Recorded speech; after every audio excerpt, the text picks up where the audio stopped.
नमस्कार दोस्तों, स्वागत है आपका जीके लाइव पाठशाला में। एसएससी जीडी 2025 के लिए अंकित भाटी सर की बुक हम लोग कवर कर रहे हैं, जिसमें से आज के पार्ट में जो है भारतीय संविधान का पहला लेक्चर देखेंगे। सारे के सारे प्रश्न किसी न किसी एग्जाम में जो है आए हैं, सभी जो है एसएससी जीडी के पेपर में बार बार पूछे जाते हैं। तो आप लोग प्लीज़ वीडियो को लाइक कीजिएगा, चैनल को जरूर सब्सक्राइब कीजिएगा। चलिए शुरुआत करते हैं भारतीय संविधान के प्रश्न से। दिया गया है, विश्व का सबसे लंबा लिखित संविधान किस देश का है? इसका जवाब है ऑप्शन डी, भारत का। सबसे लंबा लिखित संविधान जो है भारत का है, ऑप्शन डी सही हो जाएगा। अगला प्रश्न है, कानून का शासन किसकी नींव है? जिसका अर्थ है कि कोई भी व्यक्ति कानून से ऊपर नहीं है। जवाब है ऑप्शन डी, कानून का शासन किसी भी लोकतंत्र का नींव है। अगला प्रश्न है, 26 नवंबर 1949 को डॉक्टर राजेंद्र प्रसाद ने सभा के अध्यक्ष के रूप में दस्तावेज पर हस्ताक्षर किए। यहां किस दस्तावेज के बारे में बात की जा रही है? जवाब है ऑप्शन सी, यहां पर जो है भारतीय संविधान के बारे में बात की जा रही है। अगला प्रश्न है, भारत में सरकार का एक संसदीय स्वरूप है जो किसके संविधान से आहरित एक विशेषता है? इसका जवाब है आपका ऑप्शन बी, यह जो है ब्रिटेन की विशेषता है। पांचवा प्रश्न है, राज्यों के परिषद को किस रूप में भी जाना जाता है? जवाब है राज्यसभा के रूप में जाना जाता है। राज्यों के परिषद को जो है राज्यसभा कहते हैं। विकल्प यहां से सी सही हो जाएगा। नेक्स्ट क्वेश्चन, लोकसभा का कार्यकाल जब तक भंग न हो, ध्यान रखिएगा, जब तक भंग न हो उसकी बात हो रही है, उसकी पहली बैठक से नियत तारीख से कब तक होता है? तो आप लोग जानते हैं एक लोकसभा का कार्यकाल जो है कुल 5 वर्षों के लिए होता है। विकल्प यहां से बी सही होगा। बढ़ते हैं नेक्स्ट क्वेश्चन की तरफ। इस प्रश्न में पूछा गया है, निम्नलिखित में से किस मामले में लोकसभा और राज्यसभा को समान शक्तियां प्राप्त होती हैं? जवाब है ऑप्शन सी, धन विधेयक पारित करने के मामले में जो है दोनों को समान शक्तियां प्राप्त होती हैं। अगला प्रश्न है, चुनाव आयोग राज्यसभा, विधानमंडल और राष्ट्रपति उपराष्ट्रपति के पदों के लिए चुनाव का संचालन करता है। कौन करता है? जवाब हो जाएगा आपका ऑप्शन नंबर यहां से बी, संसद। ठीक है ना, चुनाव आयोग और संसद दोनों करता है। 9वें प्रश्न की तरफ बढ़ते हैं, माफ कीजिएगा। 9वां प्रश्न दिया गया है, लोकसभा का सदस्य बनने के लिए न्यूनतम आयु कितनी होनी चाहिए? जवाब है ऑप्शन डी, ये है 25 वर्ष होनी चाहिए। अगला प्रश्न है, संसद के निचले सदन के सदस्यों की अधिकतम संख्या कितनी है? जवाब होता है आपका ऑप्शन डी, 552। यानी लोकसभा की बात हो रही है, निचला सदन इसी को बोलते हैं लोकसभा। 552 होनी चाहिए। नेक्स्ट क्वेश्चन, संसद किससे मिलकर बना होता है? तो संसद की अगर हम बात करते हैं तो संसद में आपका राष्ट्रपति का भी नाम आता है, लोकसभा और राज्यसभा तीनों होते हैं। जवाब यहां से आपका ऑप्शन ए सही हो जाएगा। अगला प्रश्न है, निम्नलिखित में से कौन सा कथन भारत की संसद के संयुक्त सत्र के बारे में सही नहीं है? संयुक्त सत्र जब बुलाया जाता है उसके बारे में जो क्या है जो सही नहीं है? जवाब हो जाएगा ऑप्शन बी, राज्यसभा के सभापति यानी उपराष्ट्रपति संयुक्त सत्र की अध्यक्षता करते हैं, नहीं करते हैं। लोकसभा अध्यक्ष ही जो है संयुक्त सत्र की अध्यक्षता करता है। तो यहां से विकल्प बी जो है यह सही कथन नहीं है। अगला प्रश्न है, भारतीय संविधान के मूल लेख में कौन से अनुच्छेद थे? यानी जब भारतीय संविधान लागू हुआ था तो उसमें कितने अनुच्छेद थे? जवाब हो जाएगा 395 अनुच्छेद थे। ठीक है ना, आज भी उतने हैं, लेकिन जो है एक अनुच्छेद में कई सारे ए बी करके बन गए हैं तो उससे अधिक हो गए हैं, 400 से अधिक हो गए हैं इस समय। अगला प्रश्न है, भारतीय संविधान के किस अनुच्छेद में कहा गया है कि भारत अर्थात इंडिया राज्यों का संघ होगा? सिंपल सा प्रश्न है और कई बार यह पूछा जाता है। तो सबसे पहले अनुच्छेद यानी अनुच्छेद 1 में ही कहा गया कि भारत राज्यों का संघ होगा। नेक्स्ट क्वेश्चन है, भारतीय संविधान में समानता का अधिकार संबंधी जो है किस अनुच्छेद में, यानी समानता का अधिकार किस अनुच्छेद में दिए गए हैं? इसका जवाब हो जाएगा आपका ऑप्शन सी, अनुच्छेद 5 में दिया गया है।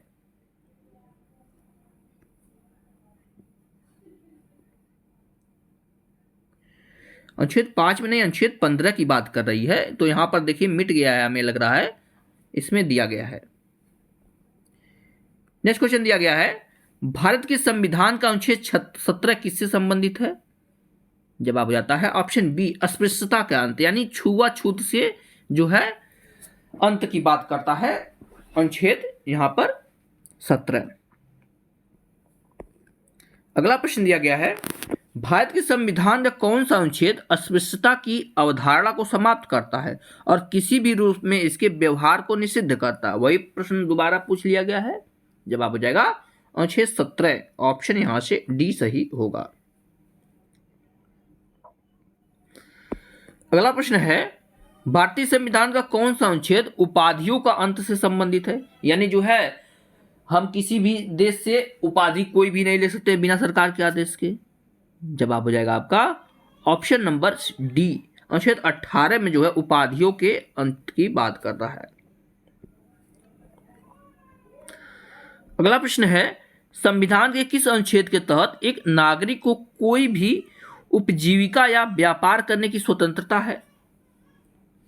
इसका जवाब हो जाएगा ऑप्शन ए, अनुच्छेद 19 जी में कहा गया है कि कोई भी नागरिक जो है कहीं भी व्यापार कर सकता है। जिसे जो है अनुच्छेद 19 की अगर हम बात करते हैं, इसमें कई सारे अनुच्छेद दिए गए ए बी सी डी करके, तो जो है स्वतंत्रता संबंधी अधिकार इसमें सब दिए गए हैं। अगला प्रश्न है, भारतीय संविधान का कौन सा अनुच्छेद अभिव्यक्ति की आजादी प्रदान करता है? वाक अभिव्यक्ति यानी जो अपनी बात रख सकता है या अपनी बात कह सकता है। जवाब है ऑप्शन डी, अनुच्छेद 19 में जो है वाक एवं अभिव्यक्ति की आजादी की बात कर रहा है। नेक्स्ट क्वेश्चन है, भारतीय संविधान का कौन सा अनुच्छेद प्राण और दैहिक स्वतंत्रता संरक्षण से संबंधित है? मौलिक अधिकारों की बात यहां पर हो रही है, यानी संविधान के भाग 3 की। जवाब है ऑप्शन बी, अनुच्छेद 21 में जो है प्राण एवं दैहिक स्वतंत्रता की बात कर सकता है। नेक्स्ट क्वेश्चन, भारतीय संविधान का कौन सा अनुच्छेद शिक्षा का अधिकार प्रदान करता है?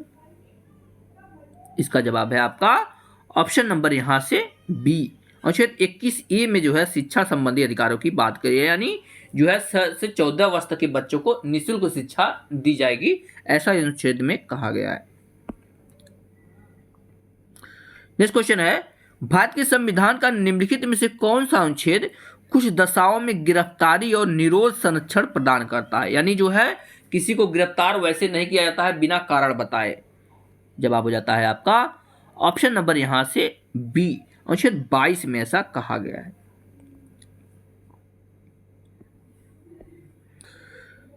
अगला प्रश्न है, भारतीय संविधान का निम्नलिखित में से कौन सा अनुच्छेद शोषण के विरुद्ध अधिकारों से संबंधित है? इसका जवाब बन जाएगा आपका ऑप्शन बी, अनुच्छेद 23 से 24 तक जो है शोषण के विरुद्ध अधिकारों की बात करता।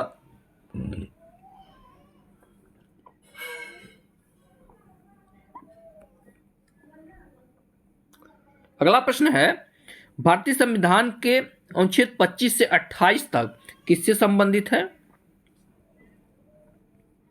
जवाब है ऑप्शन सी, धर्म की स्वतंत्रता का अधिकार। ठीक है ना, ये भी मौलिक अधिकार के अंतर्गत ही आते हैं, तो विकल्प सी सही होगा। अगला प्रश्न है, भारतीय संविधान का कौन सा अनुच्छेद अल्पसंख्यक वर्ग के हितों के संरक्षण से संबंधित है?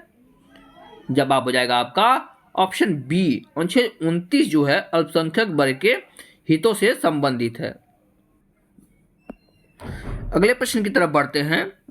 इसमें दिया गया है, भारतीय संविधान के किस अनुच्छेद के तहत मौलिक कर्तव्यों को परिभाषित किया गया है? जवाब है ऑप्शन सी 51A में जो है मौलिक कर्तव्यों के को परिभाषित किया गया है। नेक्स्ट क्वेश्चन दिया गया है, मूल कर्तव्य को भारतीय संविधान के भाग 4A के अनुच्छेद किसमें सूचीबद्ध किया गया है, यानी मूल कर्तव्यों को जो है कहां पर रखा गया है। जवाब हो जाएगा आपका ऑप्शन ए, जो है मूल कर्तव्यों को भाग जो है 11 में अनुच्छेद 51A में रखा गया। ठीक है ना। नेक्स्ट क्वेश्चन दिया गया है, अनुच्छेद किस अनुच्छेद से लेकर किस अनुच्छेद तक अन्य बातों के साथ साथ राष्ट्रपति की योग्यता, कार्य और उनके कार्यकाल, निर्वाचन, पुनरावाचन और विधि महाभियोग का वर्णन करते हैं। यानी पूरा का पूरा राष्ट्रपति के बारे में यहां दिया गया है कि अनुच्छेद कहां से कहां तक जो है राष्ट्रपति पर महाभियोग कैसे लगाता है, इनका निर्वाचन कैसे होता है, और जो है इन सब के बारे में कार्यकाल कितना होता है, सब कहां से कहां तक दिया गया है। जवाब बनता है आपका ऑप्शन नंबर यहां से सी, अनुच्छेद 52 से 62 तक जो है पूरा का पूरा राष्ट्रपति के बारे में दिया गया है। नेक्स्ट क्वेश्चन है, भारतीय संविधान का कौन सा अनुच्छेद भारत के उपराष्ट्रपति के पद को अनिवार्य करता है। जवाब है ऑप्शन डी, अनुच्छेद जो है 63 में उपराष्ट्रपति के बारे में बात की जाती है। अगला प्रश्न है, भारतीय संविधान का कौन सा अनुच्छेद राष्ट्रपति और उपराष्ट्रपति के निर्वाचन से संबंधित सशक्त विषय से संबंधित है, यानी उपराष्ट्रपति और राष्ट्रपति के निर्वाचन से संबंधित कौन सा अनुच्छेद है। इसका जवाब है ऑप्शन सी, अनुच्छेद 71। ऑप्शन यहां से सी से होगा, अनुच्छेद 71। नेक्स्ट क्वेश्चन, भारत के संविधान का निम्नलिखित में से कौन सा अनुच्छेद भारत के राष्ट्रपति को राजा माफ कीजिए सजा या सजा के मामले में क्षमा करने का अधिकार देता है, यानी जो है क्षमादान राष्ट्रपति किस अनुच्छेद के तहत देता है। इसका जवाब है ऑप्शन डी, अनुच्छेद 72 के तहत जो है राष्ट्रपति क्षमादान देता है। नेक्स्ट क्वेश्चन है, भारत के संविधान के अनुच्छेद 100 के तीसरे तहत यानी अनुच्छेद 100C के तहत संविधान के किसी भी सदन में बैठक का गठन के लिए आवश्यक गणपूर्ति सदन के सदस्यों के कुल कितना होता है, यानी गणपूर्ति जो है सदस्य जितना सदस्य होते हैं उसका कितना भाग होता है। जवाब हो जाएगा ऑप्शन बी, 1/10 होता है। ठीक है ना, 1/10 भाग उपस्थित रहेंगे तो जो है गणपूर्ति हो जाएगी और सदन की कार्यवाही सुचारू रूप से चलेगी। नेक्स्ट क्वेश्चन है, संसद के समक्ष बजट विवरण प्रस्तुत करने की संवैधानिक आवश्यकता भारत के संविधान के कौन से अनुच्छेद में दी गई है। जवाब बन जाता है आपका ऑप्शन नंबर यहां से सी, अनुच्छेद 112 में दिया गया है। अगला प्रश्न है, भारत के संविधान का निम्नलिखित में से कौन सा अनुच्छेद राज्य कार्यकारिणी से संबंधित है। जवाब है अनुच्छेद 153 से लेकर 167 तक जो है यह राज्य के कार्यकारिणी से संबंधित है। अगला प्रश्न है, भारतीय संविधान का कौन सा अनुच्छेद राज्यपाल की क्षमादान की शक्ति से संबंधित है। जवाब है ऑप्शन बी, अनुच्छेद 161 के तहत जो है राज्यपाल क्षमादान देता है। नेक्स्ट क्वेश्चन की तरफ बढ़ते हैं। इसमें दिया गया है, भारतीय संविधान का कौन सा अनुच्छेद राज्य की सरकार के कार्य के संचालन से संबंधित है। तो इसका जवाब बन जाता है आपका ऑप्शन नंबर यहां से सी, अनुच्छेद 166 जो है राज्य की सरकार के कार्य से संबंधित है। नेक्स्ट क्वेश्चन, भारतीय संविधान का अनुच्छेद 76 किससे संबंधित है। बार बार अनुच्छेद 76 के बारे में देखिए ये पूछा जा रहा है। इसका जवाब बनता है आपका ऑप्शन नंबर यहां से सी, भारत के महान्यायवादी से संबंधित है। किससे, महान्यायवादी से संबंधित है अनुच्छेद 76।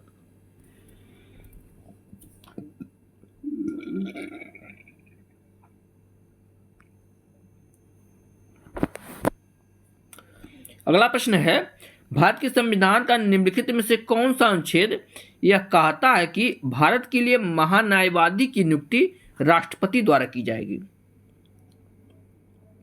जवाब है ऑप्शन डी, अनुच्छेद 76। वही सेम क्वेश्चन इस तरह से घुमा के पूछ लिया गया है।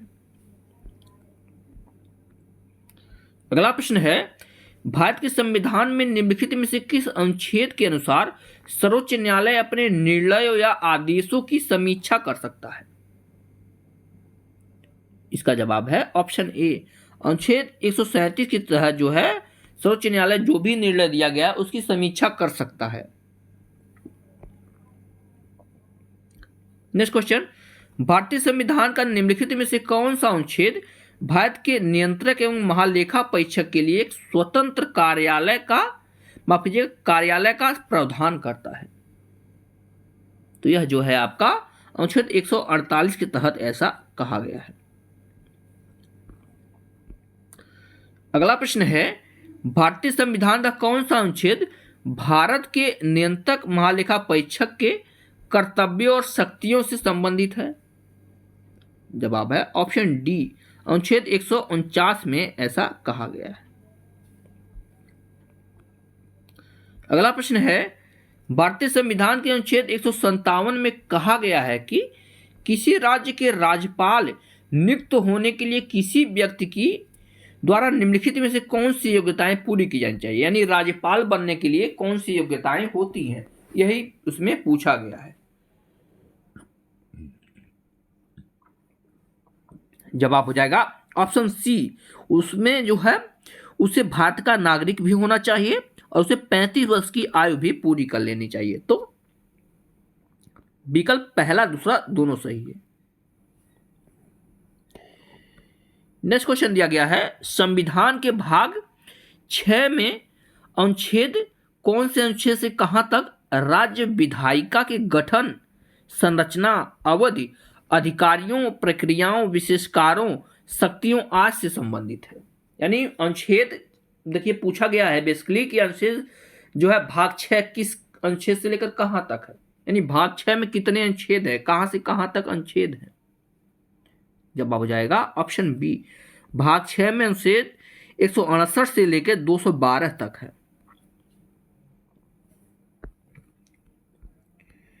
नेक्स्ट क्वेश्चन है, भारत के संविधान के अनुच्छेद 243 के अनुसार किसका अर्थ है ग्रामीण क्षेत्रों के लिए अनुच्छेद 243 ख के अधीन गठित स्वायत्त शासन वाली एक संस्था है?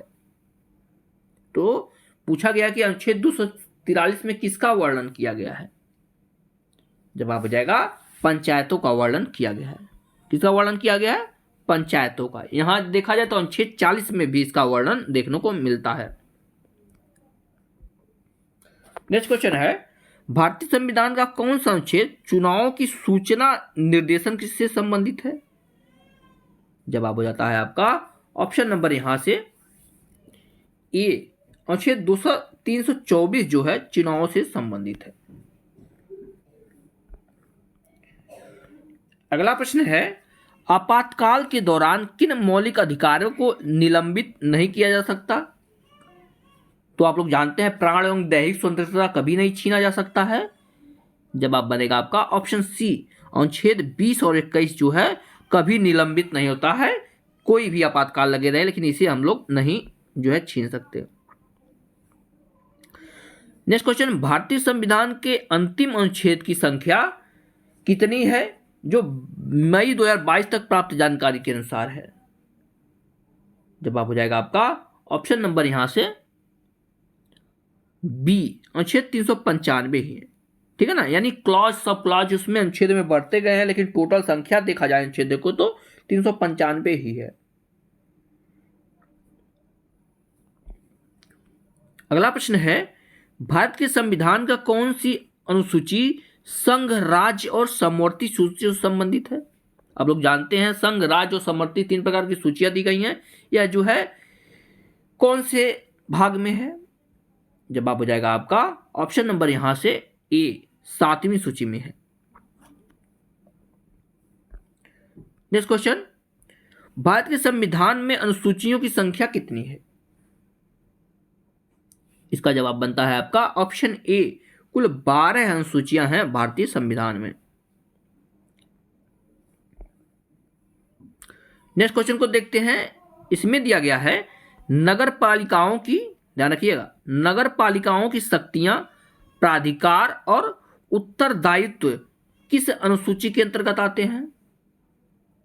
तो यह जो है आपके 12वीं अनुसूची के अंतर्गत यह आते हैं। अगला प्रश्न है भारतीय संविधान की 7वीं अनुसूची किससे संबंधित है?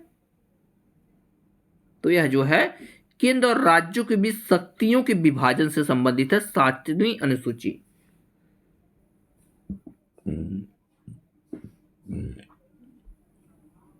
आगे बढ़ते हैं।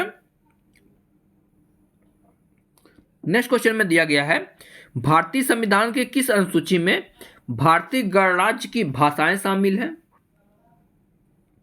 जवाब हो जाता है आपका ऑप्शन नंबर यहां से सी, 8वीं में जो है सूची में भाषाओं का वर्णन मिलता है, जिसमें जो है 22 प्रकार की भाषाएं देखने को मिलती हैं। नेक्स्ट क्वेश्चन, भारतीय संविधान के निम्नलिखित में से किस भाग में मूल अधिकार सन्निहित है? यानी मौलिक अधिकारों की भाग किसमें, कौन से भाग में बात की गई है?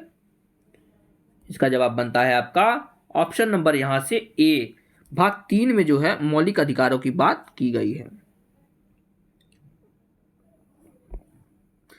और इसका लास्ट क्वेश्चन है भारतीय संविधान का निम्नलिखित में से कितने मौलिक कर्तव्यों का उल्लेख किया गया है? जवाब बनेगा आपका ऑप्शन नंबर यहां से सी, कुल 11 मौलिक कर्तव्यों की बात की गई है। इस तरह से हमने जो है भारतीय संविधान का पहले लेक्चर में हमने 55 क्वेश्चन कवर कर लिए हैं। नेक्स्ट लेक्चर में इसके आगे कंटिन्यू करेंगे, तो प्लीज आप लोग वीडियो को लाइक कीजिएगा, चैनल को जरूर सब्सक्राइब कीजिएगा। मिलते हैं नेक्स्ट लेक्चर में, तब तक के लिए धन्यवाद।